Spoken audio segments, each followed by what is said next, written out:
Welcome to this video on the Angolan Kwanza, a look into the history of this national currency. The Kwanza River gives the money its name. Angola introduced the Kwanza in 1977, replacing the colonial Angolan escudo. Angola created 4 different currencies, each with a unique code, duration, name, and subunit.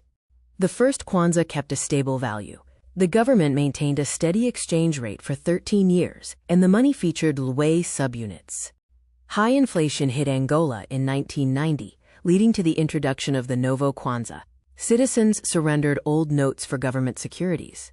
The new money dropped coins entirely as inflation continued to rise. The smallest printed banknote carried a value of 1,000. To save the economy, the government slashed zeros. One modern Kwanza, or AOA, now equals 1 million old Kwanza, or AOR. Coins returned to everyday pockets when Angola launched the second Kwanza in 1999, subdividing the currency into centimos. The 2012 banknotes honor national geography. The designs celebrate natural beauty and feature famous Angolan waterfalls.